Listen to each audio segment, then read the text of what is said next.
But first, with the details from his breaking news report is the Hill's John Solomon. All right, let's start at the beginning here, because we have talked a lot about these issues, but tonight's news is different because we have now discovered a long email chain. Is that a proper way to characterize it? Yes, that's how it's been described to me. That's correct, Sean. Okay, and and here's whose names are on, just to get it set up, whose names are on this email chain? Well, I'm told that James Comey is one of them, that there are people from the National Security Division of the Justice Department, and that there are key players that were the obvious people involved in the FBI, though I don't have their names, working at various points on the Russia investigation. So it's a large group of people trying to get ready to get this FISA warrant submitted to the court.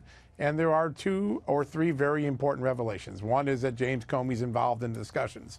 2, there is mention in these emails that the intelligence community, possibly the NSA or another agency, had concerns about the quality of the intelligence in the Steele dossier. And 3, that there were pretty significant worries, concerns that Christopher Steele had already begun talking to the news media. This is before they file the FISA warrant, before they fire him. If all those things are true, if the FBI had not corroborated and there were concerns about the Steele dossier, if they knew that Steele had talked to Yahoo News and then Yahoo News is used as a corroborating piece of evidence for the dossier, these are serious issues. They would be misleading the court with this information by portraying it as something more solid than it is. And, you know, we learned all about this funny from really 2 appearances on Fox News over the holiday week. Devin Nunes showed up on Maria Bartiromo's show and your show, and he said, hey, I kind of amended my request for the declassification. No one followed up, and so we started asking questions, and we found out there's an email trail, and it may be some of the more damning and belated produced evidence that may suggest wrongdoing at the FBI. Let's go through this slowly. So we have now evidence that you have uncovered, email chains from these people in the FBI, DOJ that are at the top levels. Right. And what we now know is they knew that this was not verified, this dossier. They knew that they knew where it came from, that Hillary had paid for it. They never took the time to verify it themselves. And rather than do their due diligence, they went along and just decided that they wanted to get the FISA warrant, and they committed what is ultimately a conscious fraud on the court. Is that a fair characterization?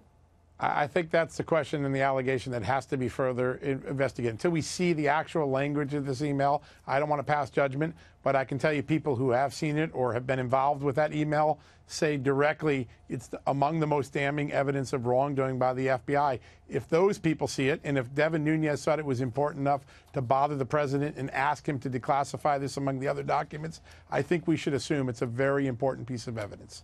So how could anybody justify not telling the court key pieces of information? Before, you know, we have a quote of Rod Rosenstein. It was back in May when he said, when you're talking about a FISA, you know, you have a career law enforcement official, and they put their signatures there. That's the full faith and credibility that they're putting behind that warrant.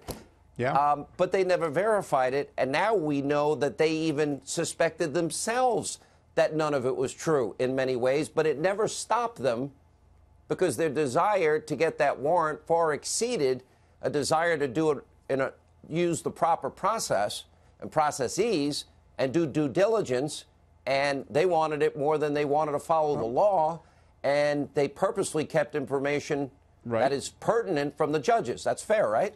Yeah, I think that's definitely, I think that is now not in dispute anymore. Let's think about what we know, Sean, for sure. Indisputable. The core evidence for the FISA warrant, that's Andy McCabe's description. Without it, we would not have pursued the FISA warrant, came from a product paid for by Hillary Clinton and the Democratic Party to try to destroy Donald Trump in the final months of the election. We know that the people who handled that evidence, prepared and tried to rush it through the FBI to the court, were 2 agents who on their own said they wanted to stop Donald Trump from becoming president. We know the person who created the dossier doesn't stand by it. He says he knew it was uncorroborated intelligence when he submitted it, and he himself despised Donald Trump. And despite all that, and now the NSA or some other intelligence community agency having concerns about the dossier, and the FBI knowing the journalists they were going to use as corroborating, all of that's now not disputed, and yet we think this is a good product. I think that's the question that we need to have answered. Why did this move forward with all these flaws? these aren't just flaws. They knew it was fraudulent, and their desire to get Trump, I would argue, far exceeds it by other evidence. So now the question is, the president before the election talked about unredacting and releasing the FISA applications. That has not happened yet. Gang of Eight information. That has not happened yet. The 302s with Bruce Orr and Christopher Steele. That has not happened yet. And the president recently said, well, I might do it at the appropriate time if this is the fight that the Democrats in Congress want to have. But this is the fourth bucket, as we call it, that Devin Nunes was talking about, that everybody knew. Everybody knew that this was phony. Basically, they created and fabricated a lie at worst, a story to the court, and withheld exculpatory information that would have prevented any judge from ever granting a FISA warrant. Why won't the president release it? So I think his lawyers and he have come up with a prudent concept. And my reporting indicates that he's still as committed as ever to releasing these documents. But listen, the first thing that will vindicate the president is if Robert Mueller finishes his investigation, the president's not charged with any crimes, right? He wants to get this over with. He's fearful, and his lawyers are fearful, that if he releases the documents before them, he'll be accused of tampering or trying to sway the investigation at the last minute. It's on a wind down. Let it wind down is what the president and his lawyers, I think, are thinking, according to my reporting. And then we can have this debate about how this thing originated and all the flaws that occurred and try to make sure it doesn't happen again to some other person in the future. I think that's the process he's following.